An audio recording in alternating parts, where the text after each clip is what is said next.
Thank you, Carlo, and it's my pleasure now to introduce you the first presentation.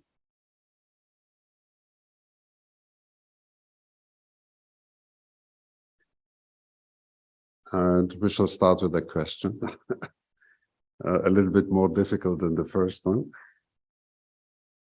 So the question is, how often POSEIDON patients are seen in a fertility clinic? What do you think? What is the percentage of your patients that will belong to the subgroups of the POSEIDON?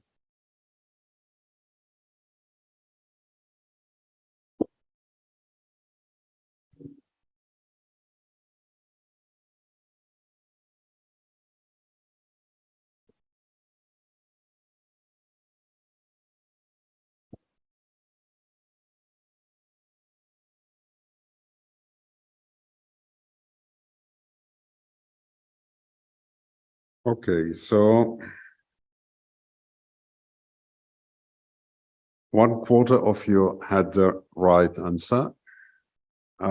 It's something like 40%, and we shall see it immediately in the presentation. So thank you for the answering. So as you know, predictive factors in infertility are basically the number of the oocytes that we retrieved, but also the quality of the oocytes and the embryo. So both of them are important. Concerning the number of the oocyte, is just an older paper from Dracopoulos. There are some other papers showing the same thing, that for live birth rate concerning a fresh transfer, around 10 to 15 oocytes are required. Looking at cumulative live birth rates, the more oocytes you have, the higher the probability. But we have to concentrate on this two groups. So these are patients with very low number of oocytes or suboptimal numbers of oocytes. And as you can see, the live birth rate and the cumulative live birth rate is lower than the other ones. But even if we have just a low number of oocytes, we still have differences according to the age of the patients. And you can see if you are young and you have a low number of oocytes, the probability to have a live birth rate is different than if you are older. So the age seems to be also an important value. And when we look at of these two studies presented here, you can see that indeed the age of the female and the number of the oocytes, both of them can predict live birth rate. Now, up to now, we use for patients with low number of oocytes the Bologna criteria. But as you know, in the Bologna criteria, you can have, it's not a homogeneous group of patients, and you can have 8 to 13 subgroups, which will have probably different prognosis. So that's why the idea came to choose a different pathway to think about the prognosis of the patients and use relevant parameters like the number of oocyte ovarian reserve, but also the age and the quality of the oocytes in order to characterize this group of patients. We also wanted to find ways how to manage these patients if we characterize them in certain subgroups. And therefore, a group of collaborators, and here you can see the founding members of the POSEIDON subgroup. And POSEIDON stays actually for patient-oriented strategies encompassing individualized oocyte number. It took us about 2 hours to find this explanation to the acronym, The reason it was called Poseidon, it was because of this resort at the island of Ischia, which is called Poseidon. And that's where we had our meeting. So we decided to call it the Poseidon, and then we tried to find a way how to explain it. And this was the result of that meeting, that paper in June 2016. Moving now from the concept of a poor response to the concept of a poor prognosis, a subgroup of patients. One of the members that were at that time was my friend Klaus Bühler. Unfortunately, Professor Bühler passed away a few days ago. He was a very active member in the Poseidon subgroup, but also generally. And he had a lot of achievements in the field of reproductive medicine. He was also for many years the chairperson of the German IVF registry. And he disseminated his knowledge in this registry all over the world. He was invited to many places to introduce the registry and to talk about it. He was also very active in endocrinology and especially in endometriosis, and was a chairperson of the Endometriosis Society in Germany. He was a good friend. He loved music, and we enjoyed a lot of good time with him. So we should probably miss him, not only in matters of his scientific work, but also as a person and as a good friend. So it's unfortunately a sad announcement, but I thought that it is a proper time to inform you about his passing away. So the Poseidon classification, moving now from poor prognosis to poor responder to poor prognosis, is a new way of thinking and categorizing now our patients that we see daily in the clinic.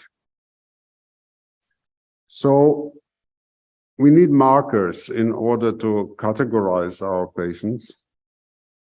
And a good marker should be describing the pool of the antral follicles that we can have in order to have a good number of oocytes.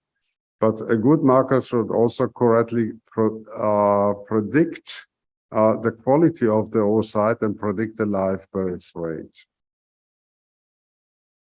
Now, looking at antral follicle count and AMH, they are, as you can see, very good predictors for the number of oocytes. So they can predict hyperresponse, they can predict poor response or poor number of oocytes.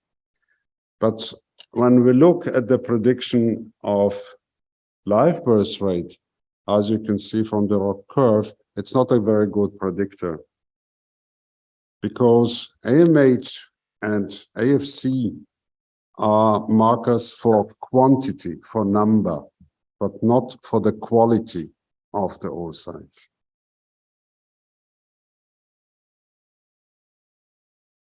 When we look at the number of oocytes that we can achieve in a given age group, you can see that biologically, the more advanced age we have, the number of the oocytes will decline. But also the quality of the oocytes declines. So here you can see a difference when we just look at the mitochondria viability between age groups less than 35 and over 35. And you can see a huge difference, which will affect, of course, the quality of the oocytes. Also, mitochondrial cells in number and in quality will change during advanced maternal age. And also the euploidity of the oocyte. So here are data from my center, because we use a lot of polar body genetic testing for oocyte. And you can see that after the age of 35, you see a permanent decline in after chatting first and second polar body for the quality of the oocytes concerning the euploidity rate. So when you are at the age of over 40, only around 10 to 15% of the oocytes will be euploid, nuclear euploidity. And the probability in decrease of euploidity is increasing exponentially. So this is from Esteves' presentation in the Parmeneva in 2019. So you can see this is the percentage of decrease of the probability to find a blastocyst. So when you go in this age group, it's going very, very rapidly. So generally, if we look at the percentage of abnormal embryos, independent of the number of oocytes you will have, the rate of abnormal will be just determined by the age. So at the age of over 42, but only 15% of your blastocysts, even if you have a lot of blastocysts, only 15% of them will be euploid. So again, here we see that the need of high number of oocytes and blastocysts in order to find at least one euploid blastocyst, especially in advanced maternal age. But once you have a euploid embryo to transfer, and here you can see data from my center, looking at euploid embryos after polar body testing. And this is from Professor Ubaldi's center in Rome. And you can see that it's almost identical. So the probability to have implantation is independent of the age, the same if you transfer a euploid embryo or a euploid blastocyst. So you eliminate the problem of the age. Another problem that we have seen was what we call FORT, follicle output rate, which is an index of the ovarian sensitivity to FSH stimulation. And here you can see an example of two women with the same amount of antral follicle, but with the same stimulation ending up with different numbers of preovulatory follicles. And this rate of preovulatory follicles to the started antral follicles is called FORT. We can go even one step further and look at the number of oocytes. This is a new marker that the POSEIDON's group suggested, looking at the follicle oocyte index. So if you end up with less than 50% of your antral follicles ending up with oocyte at the end of the day, there is a problem and a difference in the sensitivity. Of course, you can have also other problems that can affect it, asynchrony in the follicle development, or problem during a collection, which can affect it. But provided all this is eliminated, you might end up with a different sensitivity of your follicles for the stimulation in the different patients.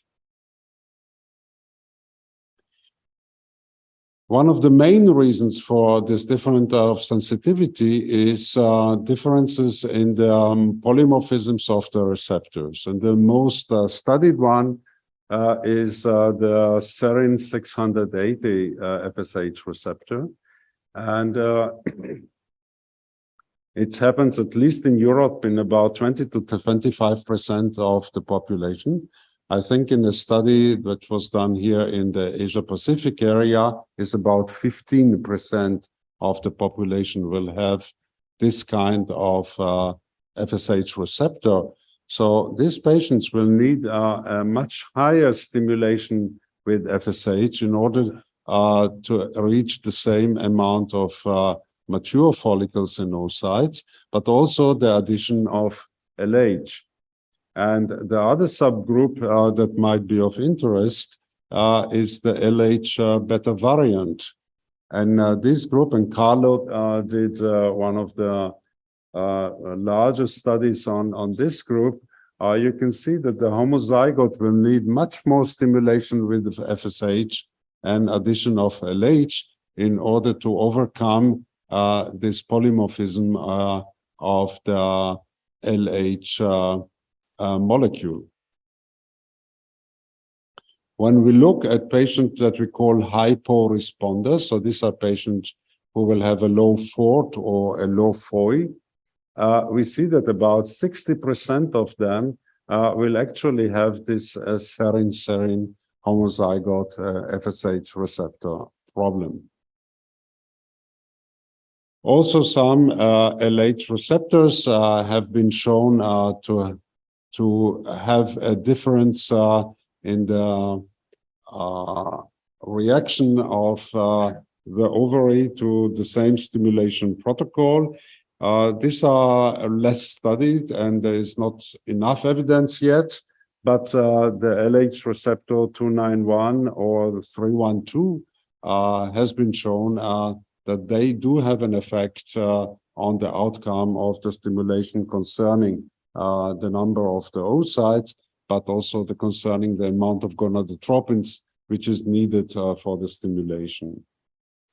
So putting now all this information together, the age of the patient, ovarian reserve, and the data and information on, if available, on previous cycles concerning now a low FORT or a low FOI, low sensitivity to the FSH stimulation, we can build up actually subgroups of patients.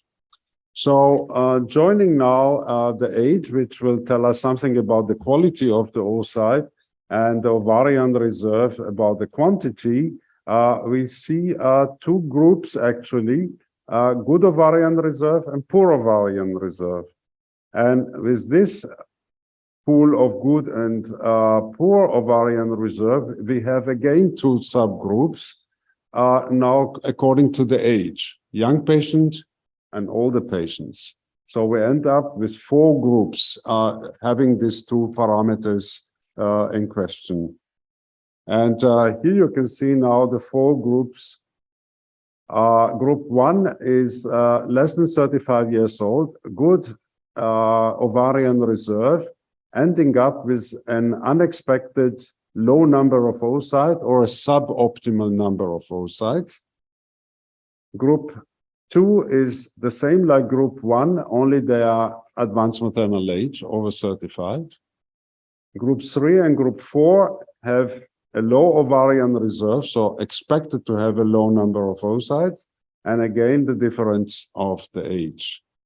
This is a more modern way to show it, and you might see it now in several of the new last publications, but it tells you exactly the same what I have shown you before.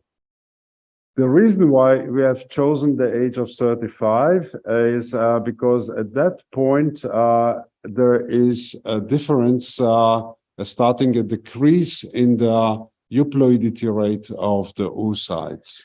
Up to 35, you don't see a difference. Over 35, you start to see the drop. And that's why the age of 35 was selected as a cutoff point. Now, group 1, you understand, these are the patients with the low sensitivity to the FSH stimulation. So they are the so-called hyporesponder patients.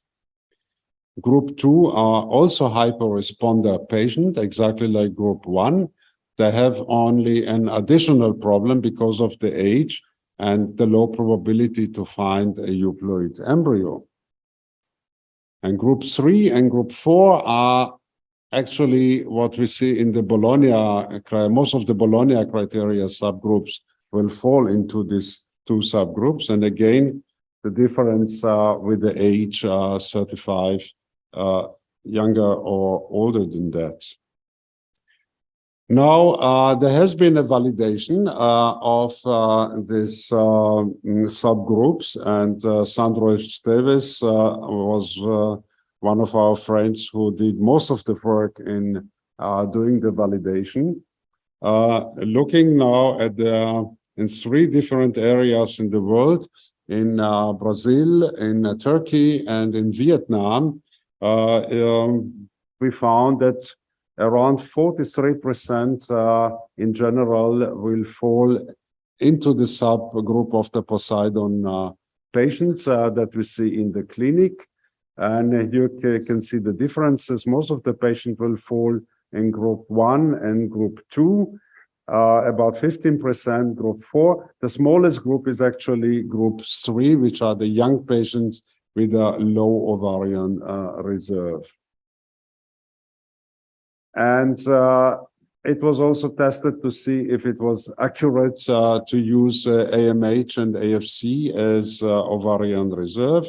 And indeed, we could see that predicting a very low number or predicting a suboptimal number using either AFC or AMH will give the same result. So one can use both of them, of course, but also can use just one of them as a parameter of ovarian reserve. And looking at the cumulative live birth rate, again, it was validated. So we can see that the POSEIDON subgroup in general have a lower cumulative live birth rate than the non-POSEIDON subgroup patient. But also within the POSEIDON subgroup, we see differences in the cumulative live birth rate of the subgroup patients. Now, here you can see the working group in action. And we also decided of a new measure of successful treatments. And the measure was the ability to retrieve the number of oocytes which are necessary to obtain for at least 1 euploid embryo for transfer at each patient.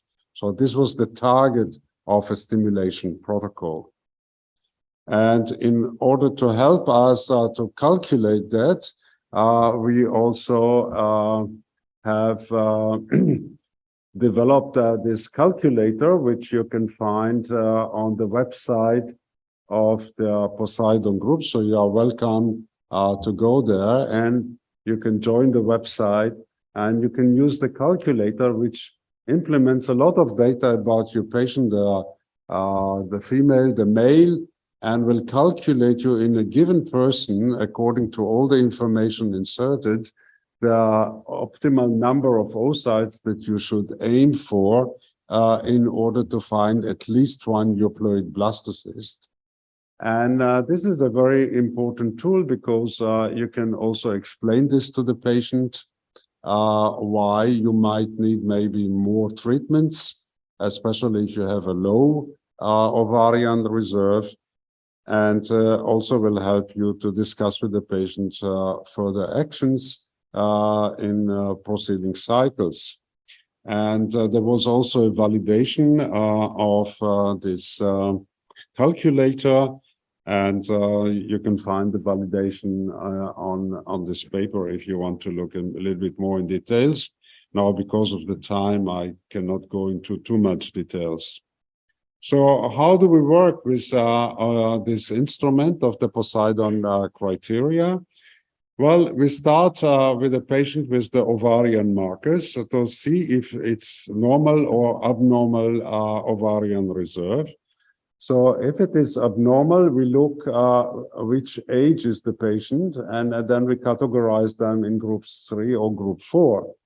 And if they are adequate, then we see if we have an optimal or suboptimal number of oocytes in the previous cycle, if we have the information. So if it was suboptimal, then we can categorize them in group 1 or 2. And if it was normal in previous cycle, then it is a non-POSEIDON patient. And once we stratify the patient in a subgroup, we can use the calculator to estimate the number of oocytes that we shall need to aim for in order to find at least one euploid blastocyst.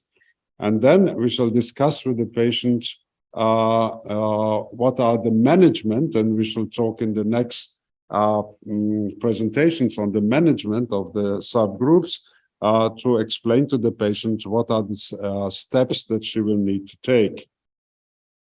So these are actually the achievements of the POSEIDON group, developing the criteria, decide on the intermediate marker of successful, and we also developed the idea of the follicle to oocyte index as a marker of hyperresponse.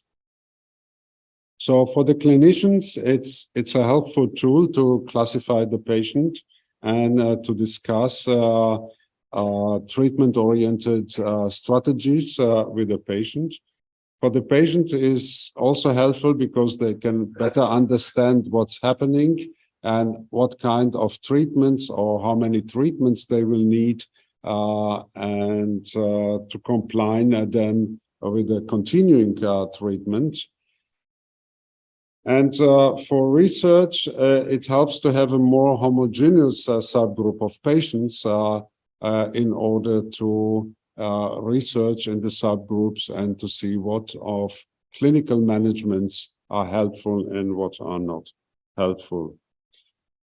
So you can see from 2015 up till to now, when we had last year the first POSEIDON World Conference in Portugal, it was quite a long way, but a lot of things have been achieved and validated during this time. So we are very helpful now having a robust system that we can use also for clinical work, but also for research. So thank you very much for listening for this part. And it's my pleasure now to introduce Carlo again in order to discuss with you, to start discussing the management. Now the first management will be on group 1 and group 2 of the POSEIDON subgroups. Thank you very much.